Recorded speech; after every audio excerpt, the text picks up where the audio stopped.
আজকে তোমরা সবাই অনেক ভালো আছি, সুস্থ আছি, আমরাও ভালো আছি। আজকে সকাল থেকে কোনো ব্লগ শুরু করা হয়নি। এখন বিকেল 3:40। এখন ছাদে এসেছিলাম ধান তুলতে। কী মেঘ উঠেছে তোমাদেরকে দেখাচ্ছি সেটা। সেই জন্য ধানটা তুলতে এলাম। ধানটা হয়েও গেছে শুকনো। তো সারা দুপুর একটু রেস্ট পাইনি, মন চলে গেছিলাম, বুঝতেই পারছো কিসের জন্য। তো সেই সব একটু সব এলেই কিছু 3টে বেজে গেছে আসতে। এসে একটু রেস্ট 5 মিনিট শুয়েছিলাম তারপরে আবার এই তো উঠে পড়েছি, ধান তুললাম। চারিদিকে মেঘ দেখাচ্ছি তোমাদের, কত সুন্দর লাগছে দেখতে। একদম আলো নেই। দেখো বন্ধুরা কি পরিমাণ শুধু মেঘটা উঠেছে, দেখতে পাচ্ছ। বৃষ্টি কতটা হবে কি জানি না, তার মেঘটা দেখে তো মনে শান্তি যে মেঘ পুরো জাম ফুলের মতন কালো হয়ে মেঘ উঠেছে। দেখো খুবই সুন্দর লাগছে কিন্তু দেখতে।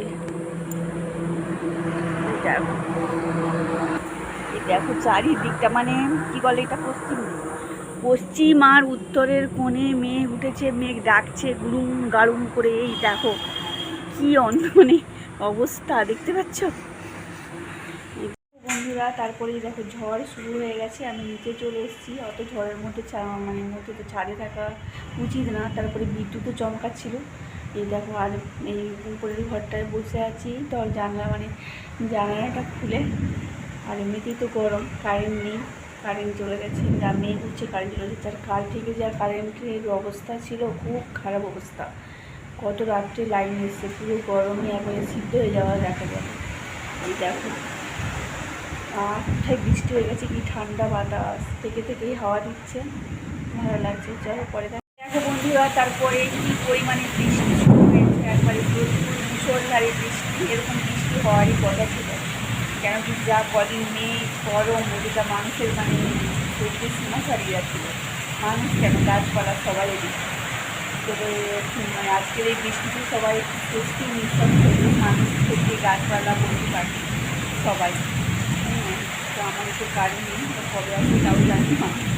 দেখা যাক বৃষ্টি থামার পরে যদি আসে। দেখো বন্ধুরা, এখনও মেঘের পরিস্থিতি এইরকম। এখন বিকেল 5টা মতো বাজে, আর দেখো ভালোই বৃষ্টি হয়েছে, গাছের টবে সব জল জমে গেছে। আমি এখন ছাদে এসেছি, এই জলগুলো ফেলবো, যেই টবগুলোতে জমে গেছে আর কি।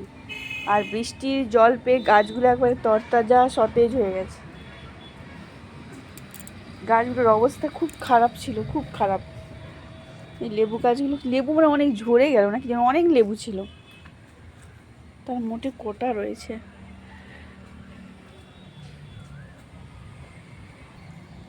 যেমন অনেক গাছে জল জমছে, আবার অনেক গাছে জমেনি। পেয়ারা গাছটাতে তো অনেকবার পেয়ারা ফুল এলো গাছে, কিন্তু বৃষ্টি না হওয়ার জন্য ঝরে যাচ্ছে। আবার দেখতে পাচ্ছি এখন আবার এই যে কতগুলো ফুল এসছে, দেখা যাক কি হয়। আর অনেকদিন পরে এই গাছেও একটা ফুলের কুঁড়ি দেখতে পাচ্ছি। ওই দেখো, দেখাচ্ছে, ওই দেখো। তো চলো, আর কি বলবো তোমাদের, চলো টাটা। তারপর বর্ষার বৃষ্টি হয়েছিল, ঠান্ডা ঠান্ডা ওয়েদার বলে দুধ চা করলাম। দুধ চা, তার সাথে ছিল বিস্কিট, আর নোনতা বিস্কিট ছিল। এটা খেতে আমি পছন্দ করি। তো চলো আজকের ব্লগটা এই পর্যন্ত। ভালো লেগে থাকলে অবশ্যই লাইক কমেন্ট করে, অবশ্যই আমার চ্যানেলটা সাবস্ক্রাইব।